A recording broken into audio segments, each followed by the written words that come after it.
Welcome back. Last time we were talking about the ventral vagal in the front of the body and the dorsal vagal in the back of the body. Both of those are your parasympathetic system.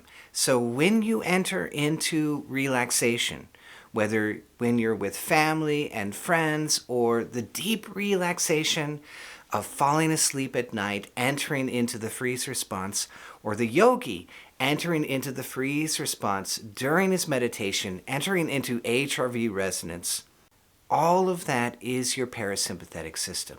But the yogi is very interested in what is going on in the dorsal vagal, because that's where everything becomes holy. That's where we deeply, deeply interiorize.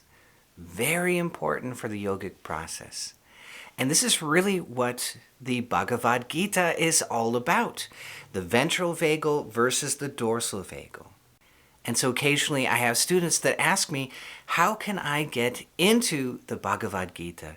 So we're going to go through some highlights today and let's get into it.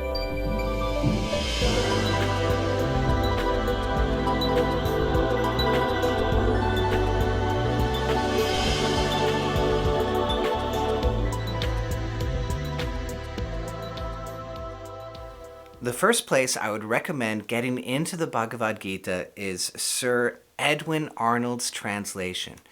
And it's usually a tiny little book. And this is actually mine. This was my book in the ashram, and it's full of notes. And this is a wonderful way. You don't want to miss his translation because the Gita is all a poem. Now, I have students who are entering deeply into the download state now, and it's really wonderful.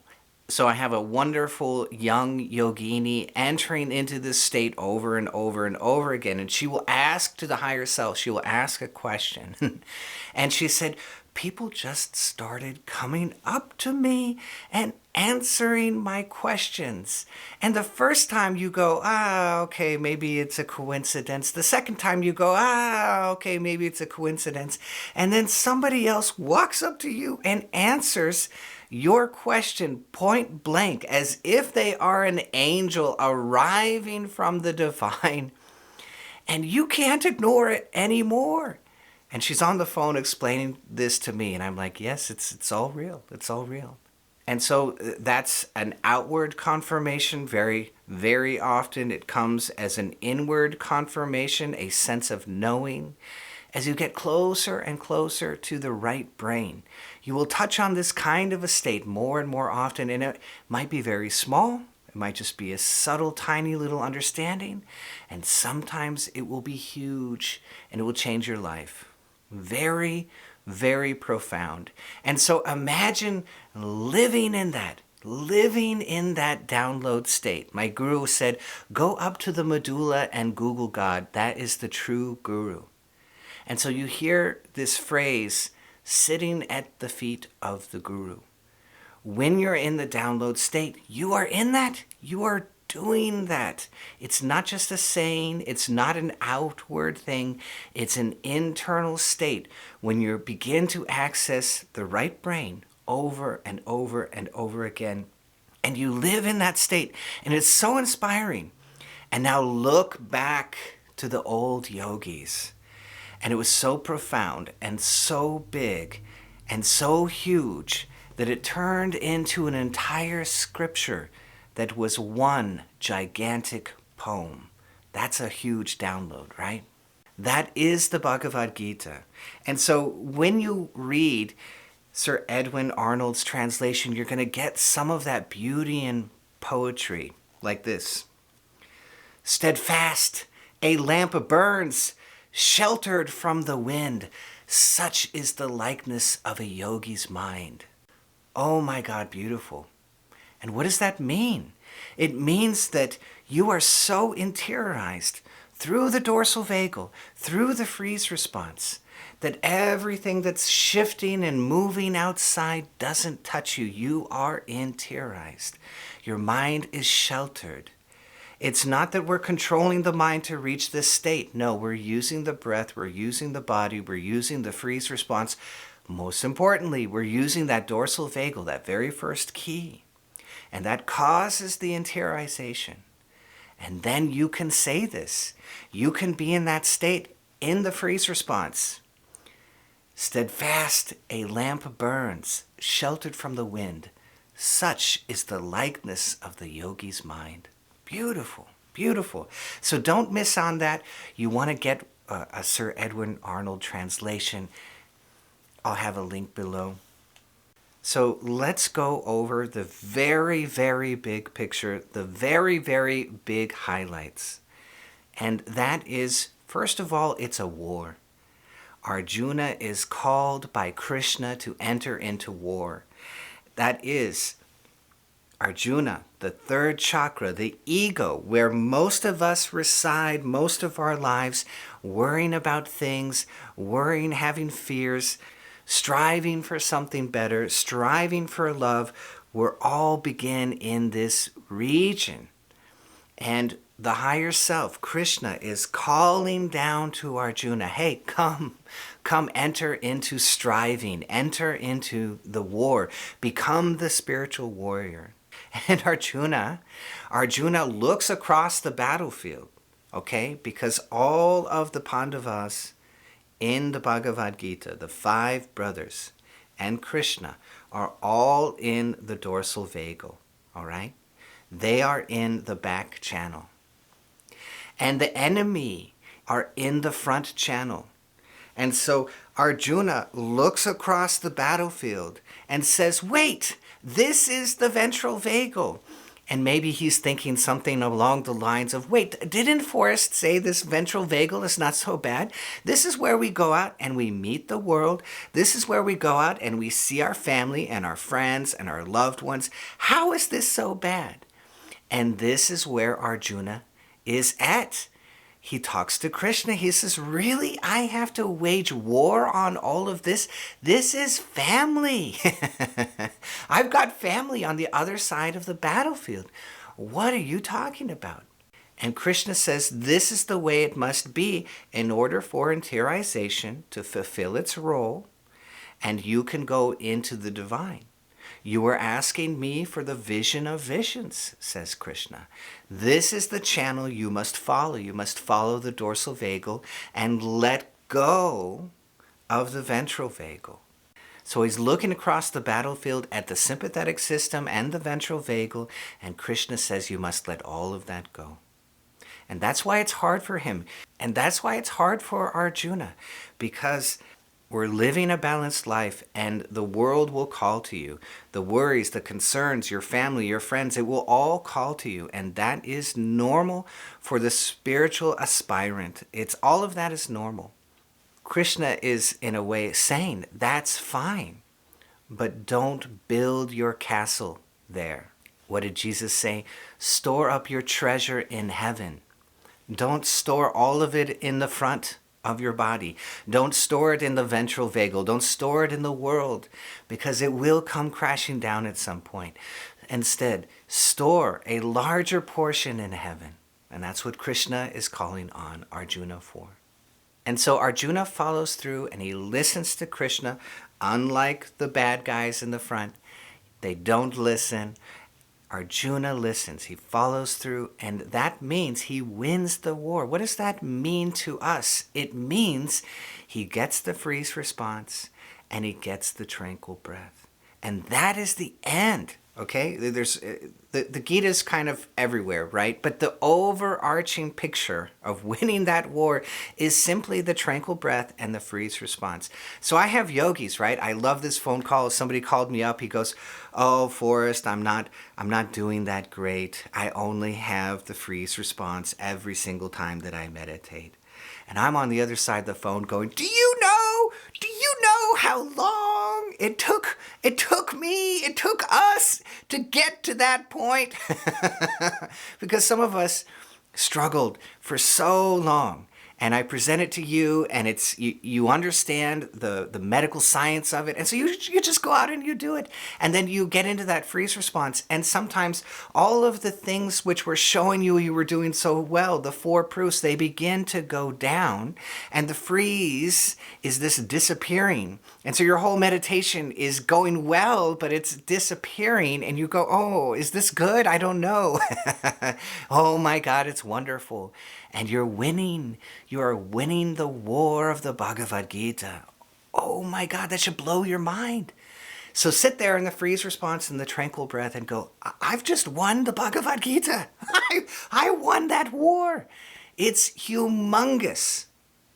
And then the story continues, right? And so they win the war and they peacefully rule the kingdom.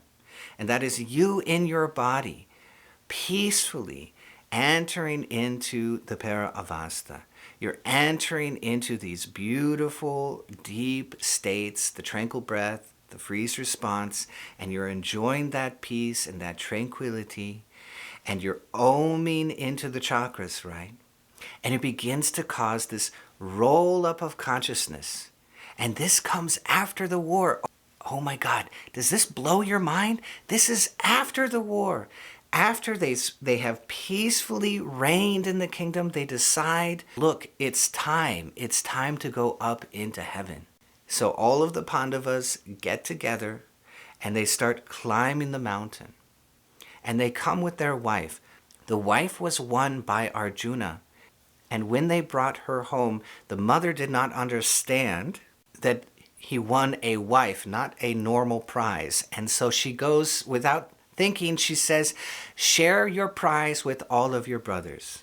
And so the story goes that Arjuna's wife was shared with all 5 brothers. Now, of course, that's very improper. So what is the Gita actually talking about?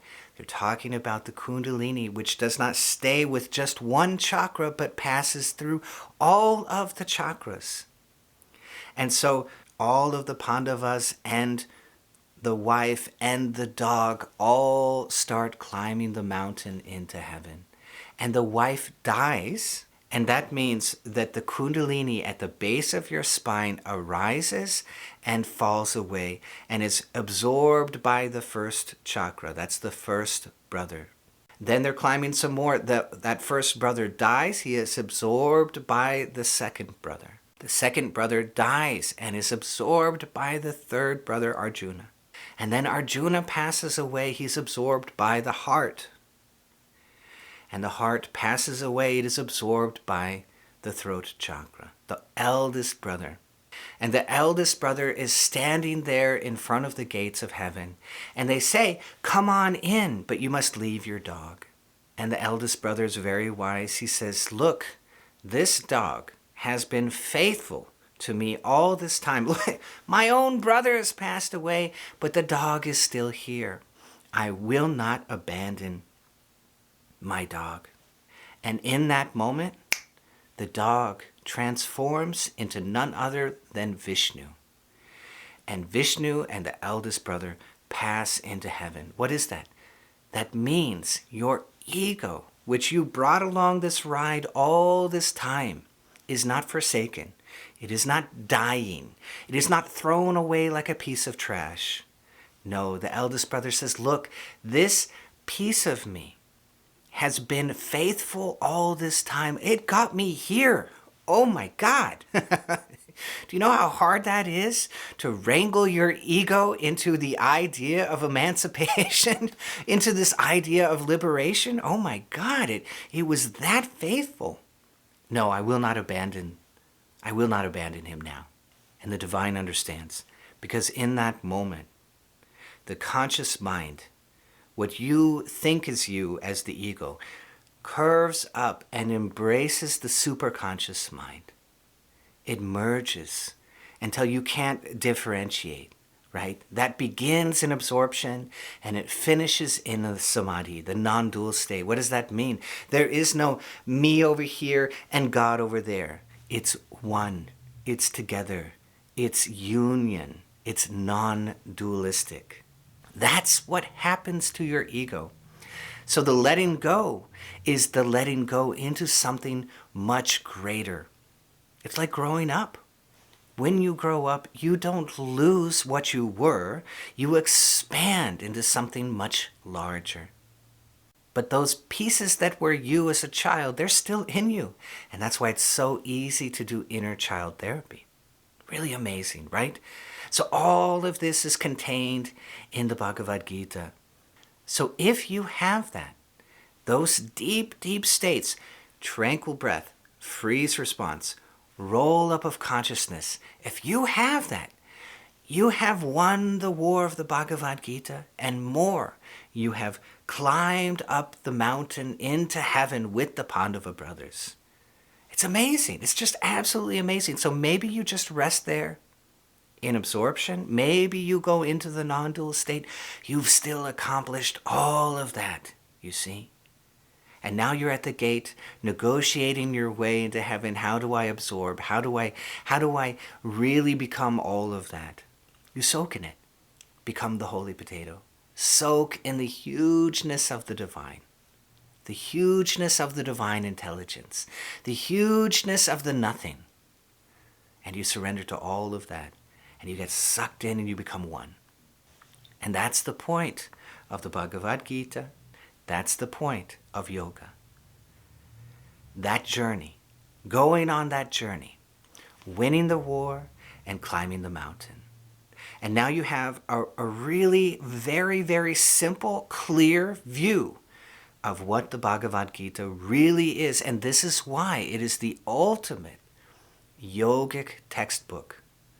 And so I recommend you begin with Sir Edwin Arnold. It's really beautiful. The poetry is very moving. It will touch your heart. And I think it's very important because it was so inspired. It didn't come out like a manual. It came out as a poem. Oh my God. And then when you're ready, this is the Spiritual Gita. And this was written by one of Lahiri Mahashaya's dear, dear students. Sanyal would sit by Lahiri Baba's side and listen to all of his discourses on the Gita. And then he wrote on all of those discourses, breaking everything down just a little bit further than Lahiri Baba did, based on all of Lahiri Mahashaya's talks. And so this is 3 volumes. This is just one, but there are 3 volumes, and it's very, very thick, and it's a lot to go through. And it's not as linear as I've presented today. I presented the overview so you can really understand and encapsulate what is happening in the Bhagavad Gita. It is the Yoga Sutras. It is all of that. The Yoga Sutras are the cliff notes of yoga. And this is the unabridged version, which goes on forever in 3 volumes. And it's just huge. And it's so easy to get lost. It's even easier to get lost because the Gita recognizes that at any moment you could have a huge experience. And so it doesn't present things precisely linear, which would be helpful to our Western mind. It kind of goes like this. It kind of goes, well, this could happen, this could happen, this could happen. Boom, you could have a samadhi. And then this could happen, this could happen, this could happen. And then boom, maybe you'll have a samadhi. So you're reading this going, where is the linear structure, right? At least that's how I am. And it will not make sense until you understand that winning the war and climbing the mountain means tranquil breath, freeze response, roll up of consciousness. And yes, at any point you might have a samadhi, and that actually happens. It certainly happened to me. I was in my lower chakras, and I was feeling bliss, and it was so good. I'm just going to rest here with my lower chakras. And then, bam, I went into a samadhi. I'm like, oh my God, I didn't even notice the full roll-up. I was with the lower chakra, and then I went suddenly into it just snapped right into a samadhi. I didn't even think that was possible. And that's what the Gita recognizes. And so it's a little bit hairy to make sense of it, but hopefully I've given you the outline today, and that will help you to understand the outline and what is actually happening. So I recommend that you chew very slowly on those 3 volumes. I'll have the link below. And then whenever it's too much, come back to Sir Edwin Arnold and remember that beauty, the little phrases and poetry that moves you, that captures your heart. And that's how I would get into the Bhagavad Gita.